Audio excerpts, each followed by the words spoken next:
세상이 시작되고 신들이 태어나다. 세상 만물은 카오스로부터. 고대 그리스인들이 상상한 세상의 맨 처음에는 벌어진 텅 빈 공간만 있었다. 그들은 이를 카오스라 불렀다. 카오스에 뒤이어 세상에 나온 것은 땅 가이아였다. 아무 형체가 없는 카오스로부터 뭔가 형체를 지닌 존재가 처음 세상에 나온 것이다. 그리하여 땅의 여신 가이아는 모든 신들의 어머니로 통한다.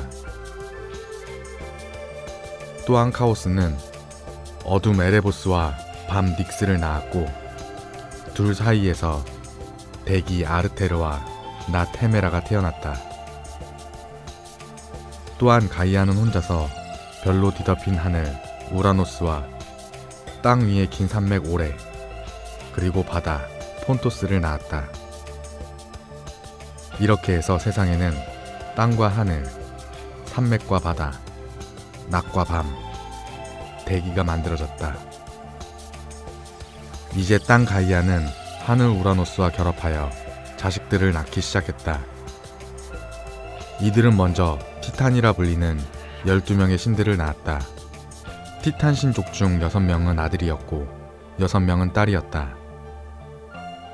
또한 가이아와 우라노스 사이에는 이마에 눈이 하나 달린 키클로스 삼형제, 100개의 팔과 50개의 머리를 가진 헤카톤 케이레스 삼형제도 태어났다.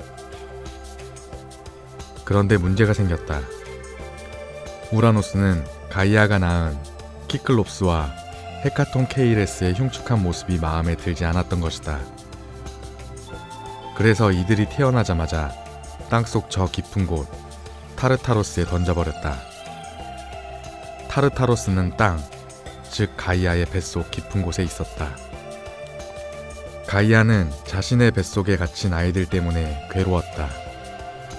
그래서 막내 아들 크로노스에게 손수 만든 낫을 건네준 뒤 아버지 우라노스를 공격하라고 일러주었다. 크로노스는 어머니가 건네준 낫으로 아버지 우라노스의 성기를 잘라 바다에 던졌다. 우라노스는 놀라 저 높은 곳으로 올라가 버렸고, 이후 하늘 우라노스와 땅 가이아는 영원히 갈라져 서로 멀리 떨어져 있게 되었다. 새롭게 세상의 주인이 된 크로노스는 자신의 형제인 키클롭스와 헤카톤 케이레스를 지하 감옥 타르타로스에 계속 가두어 놓았다. 그리고 자신의 누이인 레아와 결혼했다. 하지만 크로노스는 자기가 아버지 우라노스를 제거했듯이 자기 자식도 자기를 제거하고 새로운 왕이 되지 않을까 늘 두려웠다. 그래서 그는 레아가 낳은 5 자식들, 즉 헤스티아, 데메테르, 헤라, 하데스, 포세이돈을 자신의 뱃속에 삼켜버렸다. 아이를 낳을 때마다 크로노스에게 빼앗긴 레아는 슬픔의 눈물을 흘렸다. 그래서 그녀는 6번째 아이 제우스를 임신하자 몰래 크레타 섬으로 가서 아이를 낳았다. 크레타 섬에서 안전하게 자라 청년이 된 제우스는 계략의 여신 메티스가 준 약 파르마콘을 들고 아버지 크로노스를 찾아갔다. 제우스는 심부름꾼으로 가장해서 크로노스에게 접근한 후 이 약을 먹게 했다. 약을 마신 크로노스는 그동안 삼켰던 아이들을 모두 다 토해냈다. 제우스의 덕에 세상에 나오게 된 5 형제들은 제우스와 힘을 합쳐 아버지 크로노스와 그의 형제 티탄들에게 대항하는 전쟁을 시작했다. 이 전쟁을 티타노마키아라 한다. 전쟁은 10년 동안이나 이어졌으나 쉽게 승부가 나지 않았다. 이때 대지의 여신 가이아는 타르타로스에 갇힌 자들을 아군으로 만들면 승리할 것이라는 예언을 했다. 제우스는 이 말에 따라 타르타로스에 갇혀있던 키클롭스와 헤카톤 케이레스를 풀어주었다. 훌륭한 대장장이었던 키클롭스 삼형제는 제우스와 그 형제들에게 강력한 무기를 만들어 주었다.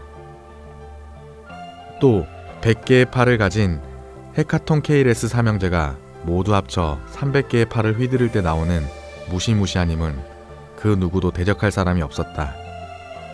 헤카톤 케이레스는 저마다 100개의 팔에 거대한 바위를 들고 티탄들을 향해 던졌다.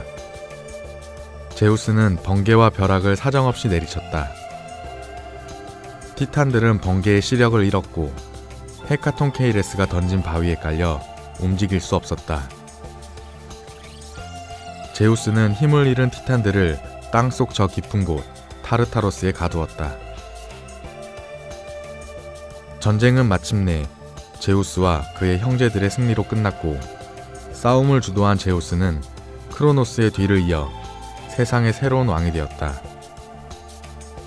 그리고 제우스는 하늘을, 포세이돈은 바다를, 하데스는 죽은 자들이 가는 지하세계를 통치하기로 결정했다. 그러나 제우스가 진정한 세상의 주인이 되고 세상의 질서를 잡기까지는 아직 가야 할 길이 더 남아 있었다. 그 첫 번째는 괴물 티폰과의 싸움이었다. 대지의 여신 가이아는 티탄족과의 싸움에서 제우스를 도와주었다. 하지만 그녀는 제우스가 가이아의 자식들인 티탄들을 타르타로스에 영원히 가둬버린 걸 못마땅하게 생각했다. 그래서 가이아는 제우스에게 복수할 마음을 품고 반은 인간, 반은 짐승인 괴물 티폰을 낳았다. 티폰은 이제껏 가이아가 낳았던 그 누구보다도 크고 힘센 존재였다. 티폰은 불붙은 바위를 던지고 몸에 달린 뱀 머리들이 씩씩거리는 소리를 내면서 하늘로 쳐들어왔다. 제우스가 먼저 번개를 던지고 강철 낫을 내리쳐서 티폰에게 상처를 입혔다. 그러나 티폰의 반격 또한 결코 만만치 않았다. 티폰은 제우스의 낫을 빼앗아 그의 팔다리 힘줄을 끊어버렸다. 티폰은 제우스를 가두고 힘줄을 숨겼으나 제우스의 아들 헤르메스가 이를 훔쳐 제우스에게 다시 가져다 주었다. 기력을 회복한 제우스는 다시 벼락을 내리치며 티폰을 공격했고 도망치려는 티폰 위로 아이튼의 산을 집어던져 버렸다. 이것이 티폰의 최후였다. 아이튼의 산에는 그때 떨어진 벼락 때문에 오늘날까지도 불이 나온다고들 한다. 두 번째는 거인 기간테스와의 싸움이었다.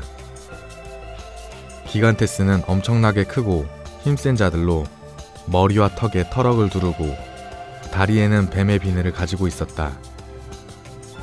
그들은 바위와 불붙은 참나무를 하늘로 던지며 제우스와 그 일족들을 공격했다. 기간테스와의 싸움은 쉽게 끝나지 않았다. 이 싸움이 끝나기 위해서는 인간이 동맹자가 되어야만 한다는 예언이 있었다.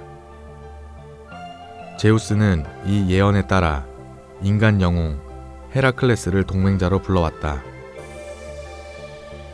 헤라클레스는 독을 바른 화살을 쏘아 거인들을 죽였다. 제우스는 거인들에게 벼락을 던졌으며 아폴론과 디오니소스, 헤파이스토스, 아테나, 포세이돈, 헤르메스, 아르테미스 등 제우스의 여러 형제들과 자손들도 저마다 제우스를 도와 거인들을 공격했다. 마침내 제우스와 그 일족들은 기간테스를 물리치고 세상에 확고한 지배권을 세웠다. 이들은 올림포스 산꼭대기에 머무른다고 해 올림포스 신이라고 불린다. 세상이 창조된 뒤 처음 세계를 지배한 것은 우라노스였고 그 후 세계의 지배권은 그의 아들 크로노스에게 넘어갔다. 그리고 이제는 크로노스의 아들 제우스를 위시한 올림포스 신들이 세상을 통치하기 시작했다.